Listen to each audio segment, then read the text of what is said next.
Taste the Daily. Madurai மாவட்டம் திருப்பரங்குன்றத்தில் இருவேறு திட்டப்பணிகளுக்கு பூமி பூஜை செய்யும் நிகழ்ச்சி திருப்பரங்குன்றம் சட்டமன்ற உறுப்பினர் ராஜன் செல்லப்பா தலைமையில் நடைபெற்றது.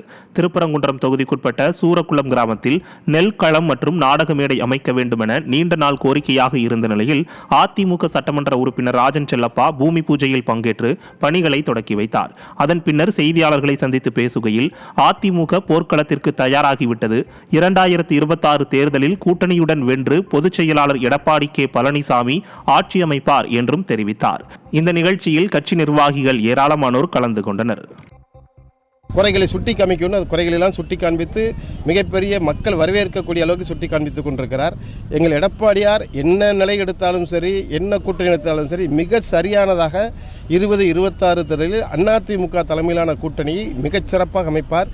அது எந்த கூட்டணி என்பது எங்களுடைய மாண்பு அருமையண்ணன் எடப்பாடியார் அதை முடிவெடுத்து அதை வெற்றியும் ஈட்டுவார். இன்றைக்கு திமுக எதிர்ப்புணர்வு தமிழகம் முழுவதும் பரவி கிடக்கிறது. எங்கு பார்த்தாலும் போராட்டங்கள், ஆசிரியர் போராட்டங்கள், பொதுமக்கள் போராட்டங்கள், நிவாரணப் பொருள் போராட்டங்கள், நிவாரணத் தொகை வேறுபாடு காரண போராட்டம், எல்லா வகையிலான மக்களும் இன்றைக்கு போராட தொடங்கி இருக்கிறார்கள்.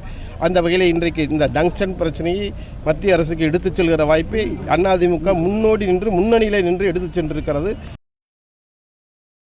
திருவாரூர் மாவட்டம் நீடாமங்கலத்தில் மத்திய மாநில அரசுகளை கண்டித்து தமிழ் மாநில விவசாய தொழிலாளர் சங்கத்தினர் கண்டன ஆர்ப்பாட்டத்தில் ஈடுபட்டனர். விலைவாசி உயர்வை கட்டுப்படுத்த வேண்டும், நியாய விலை கடைகளில் மண்ணெண்ணெய் அளவை அதிகரிக்க வேண்டும் உள்ளிட்ட பல்வேறு கோரிக்கைகளை வலியுறுத்தி நடைபெற்ற ஆர்ப்பாட்டத்தில் ஏராளமானோர் பங்கேற்றனர். திறனற்ற திமுக ஆட்சியில் பொதுமக்கள் பல்வேறு இன்னல்களால் பாதிக்கப்படுவதாக குற்றச்சாட்டு எழுந்துள்ளது. மத்திய அரசாங்கம் மகாத்மா காந்தி தேசிய ஊரக வேலை உறுதியளிப்பு திட்டத்தை மோசடி செய்து வருகிறது. அவர் எப்பொழுதுமே மோடி அல்வா கொடுப்பார். இப்போ இந்த திட்டத்தின் மூலமாக பெரிய அல்வாவை சேர்த்து கொடுக்கிறார். ஒரு வருடத்திற்கு சுமார் 35 நாட்களுக்கு மேல் வேலை இதுவரை தரல. அதாவது அரசு அறிவித்திருக்கிற 319 ரூபாய் தின கூலி, உங்களுக்கே தெரியும், 319 ரூபாய் எதுவுமே செய்ய முடியாது.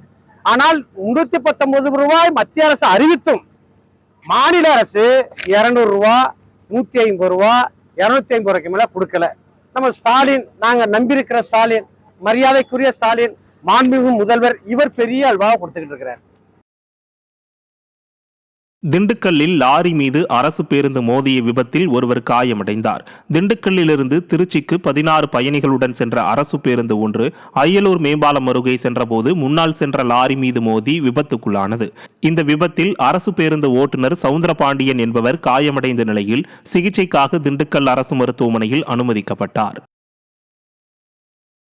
விருதுநகர் மாவட்டம் புதுப்பட்டி பகுதியில் காட்டு யானைகள் விளைநிலங்களை சேதப்படுத்தி சென்றதால் விவசாயிகள் கவலை அடைந்துள்ளனர். புதுப்பட்டி பகுதியில் தென்னை, மா, வாழை விவசாய பணிகள் அதிக அளவில் நடைபெற்று வருகிறது. இந்நிலையில் 15 ஏக்கர் விவசாய நிலங்களுக்குள் நுழைந்த காட்டு யானைகள் தென்னை மற்றும் மாமரங்களை சேதப்படுத்தி சென்றன.